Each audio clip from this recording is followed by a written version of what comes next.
Good morning, students. So we'll discuss the next stanza of this poem Elegy written in country churchyard. In the last stanza, we discussed how the other creatures they disturb the owl in her solitary reign, and how she complains to the moon from her ivy mantled tower. Beneath those rugged elms that is a kind of tree, ordinary tree, and yew tree shade, yew that is also the name of the tree, where heaves the turf means ground rises high, in many a mouldering heap यानी बहुत सारा ढेर, each in his narrow cell, it is used for narrow grave, or ever laid means ever buried forever, ever buried. The rude, uncivilized, the poet is not calling them uncivilized. Poet, he is depicting the mentality of the aristocratic people, that they think that those people who live in the village and who live ordinary life, the aristocratic people, they call them rude or uncivilized. So the rude means uncivilized. Forefathers of the villagers, forefathers of the hamlet. Hamlet means village. They sleep forever. So the poet is describing beneath those rugged elms. Rugged means rough. As in India we have the trees like babool and khejdi. They are very, very ordinary trees. These trees, they are not the symbol of richness.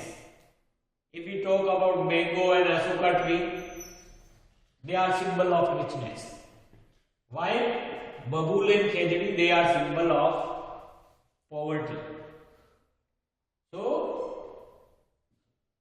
the bodies of the forefathers of the villagers, they are buried under the shade of elm and yew tree. Their bodies, they are not buried under the shade of Ashoka and you can say in England, you can say oak and other trees, palm trees. Their bodies means the bodies of the forefathers of the villagers, they are buried under the shade of very ordinary trees like yew and elms, which skin is very rough. These trees are very rough, these trees are very ordinary. गांव के गरीब किसानों के जो forefathers हैं, उनकी कब्रें जो है ओक और पाम ट्रीज की छाया के नीचे नहीं है. उनकी डेड बॉडी को बहुत ही सामान्य यू और एल्म ट्रीज जो हैं, जो बड़े रफ ट्रीज होते हैं, उनकी छांव के नीचे दफनाया गया है. Why? Because they were very ordinary people. So their bodies in the churchyard, their bodies in the graveyard, they are buried under the shade of the very ordinary trees, yew and elms. They were ordinary people, they were simple people, so their graves, they are under the shade of simple and rough and ordinary trees. Where heaves the turf, जहां उनकी कब्रें हैं उन पर मिट्टी डाल दी गई है और वो मिट्टी भी प्रॉपर नहीं है, उभरी उभरी हुई थी है. Means ground rises high where there bodies were buried and grass is growing on it. उनकी जो कब्र है वहां मिट्टी जो है उभरी हुई है और उस पर घास उग रही है. और ऐसे कई ढेर हैं. In many A moldering heap. Such type of heaps you can observe in a moldering heap in the churchyard or in the graveyard. Each in his narrow cell, and their graves, they had not been dug in proper way. उनकी कब्रें भी कोई proper way में खोदी नहीं गई है. उन you और एल्म ट्रीज की छांव के नीचे forefathers of the villagers, they are buried forever. So the poet is telling in his own words, each in his narrow cell. Cell means grave for evil day.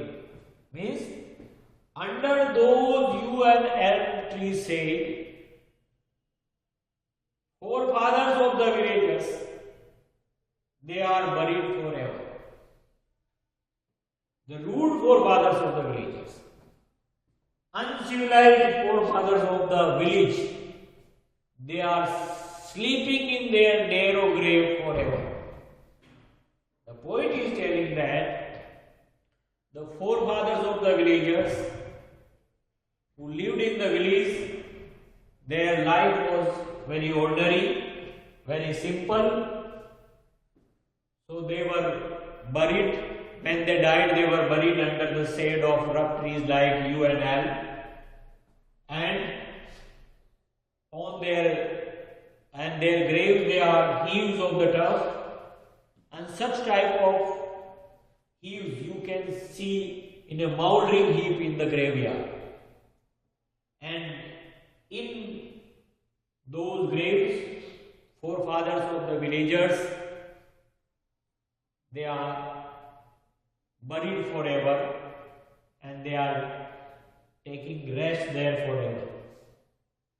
So the poet, he wants to say that the forefathers of the villagers, they were very simple, they were very rough, they were uncivilized. So their bodies, they were also buried under the rough trees like yew and elms. So this is the stanza in which poet, he talks about the simplicity of the forefathers of the villagers. In next video, we'll discuss the next stanza. Thank you very much.